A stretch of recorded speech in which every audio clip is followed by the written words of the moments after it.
Magandang umaga po sa inyong lahat. Nabanggit ko po kahapon yung tungkol sa pinapauwi po natin yung pasyente kahit hindi pa po normal ang blood pressure nila. No? Kasi sa experience po natin, hindi na po kailangan manormal yung blood pressure nila habang nasa hospital sila before natin pauwi ng pasyente. For as long as naumpisa na nila yung gamot for 2 to 3 days. No? Kaya kadalasan yung pasyente natin sa stroke, hindi na tumatagal ng more than 3 days. No? Kasi sa loob ng 3 araw, nakainom na siya ng gamot at pagpauwi natin, tuloy-tuloy na po yung effect ng gamot. So, hindi na natin hintay natin na mag-normal pa po yung blood pressure nila before natin sila pauwiin. Okay? Dahil meron nga ibang dahilan kung bakit mataas pa po yung blood pressure nila kahit effective na po yung dosage ng kanilang gamot sa high blood pressure. No? Okay? So, binanggit ko na po kahapon na may mga ibang dahilan. Before I forget, no?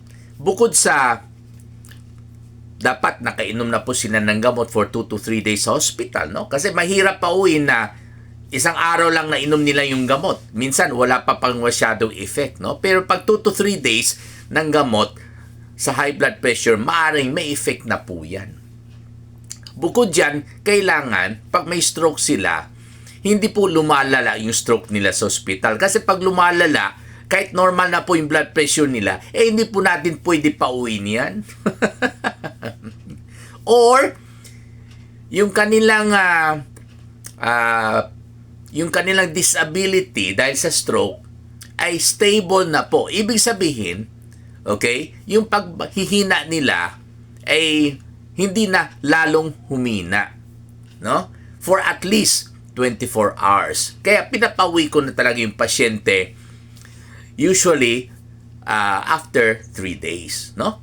Okay? Or minsan, nag-improve pa yung pasyente habang nasa hospital, hindi ko po yan pinapauwi kaagad, no? Dahil nga, nag-improve pa nga sa hospital, no? At kailangan pa ng, syempre, yung dextrose, napaka-importante. Kasi yung dextrose, pinapalabnaw po niya yung dugo. Kahit natutulog siya, pumapasok yung dextrose, syempre, mas maganda po yan kumpara kung nasa bahay siya na walang pumapasok na dextrose, no?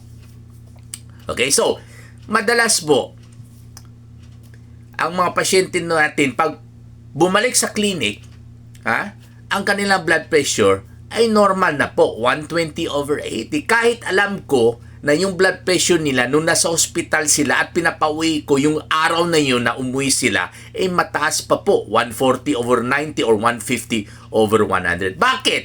Kasi nga, yung mga ibang dahilan, nawawala rin pag nakauwi na po sila. Katulad ng sinabi ko, syempre, sa ospital, nag-isip sila magkano ang babayaran ko, araw-araw pumapatak ang metro.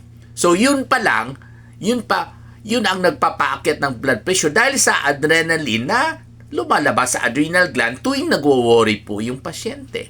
No? Yung iba naman, yung sinabi ko na po, no, na hindi makita nilang buong pamilya, yung paborito nilang apo sa bahay, hindi makapagbisita dahil bawal na ang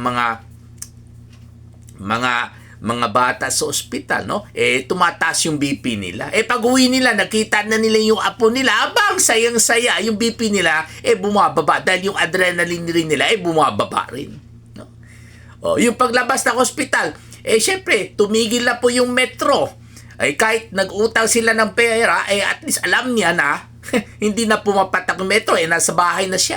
Bahala na, mamaya na natin bayaran yung utang basta nakalabas na po ako sa ospital. Kaya bumaba yung adrenaline nila at lalong bumababa yung blood pressure nila. No? Kahit hindi natin in-increase yung dosage ng gamot nila para sa high blood nung nasa hospital room pa po sila.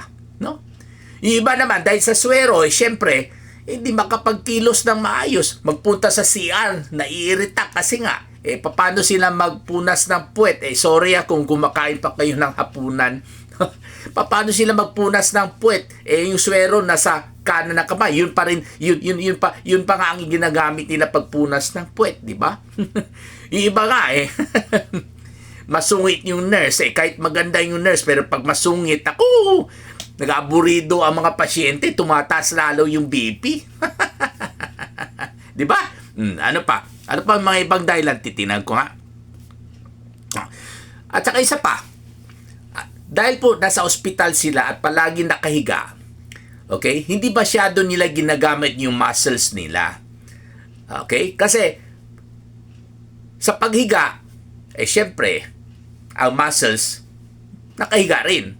Samantala, pag pinapuwi mo ng maaga, kahit mataas pa po yung blood pressure nila, magbaba po yung blood pressure nila ng konti.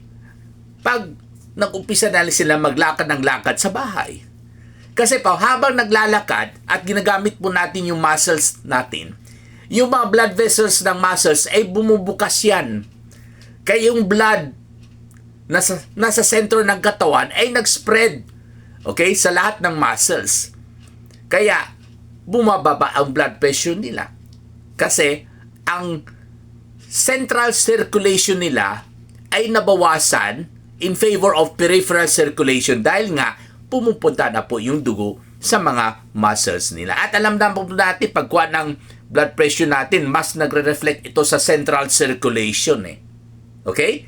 So, yun po ang kagandahan kung pauwiin po natin ang pasyente, okay, kahit mataas pa ng konti yung blood pressure nila. Okay? So, maraming salamat po sa inyo lahat.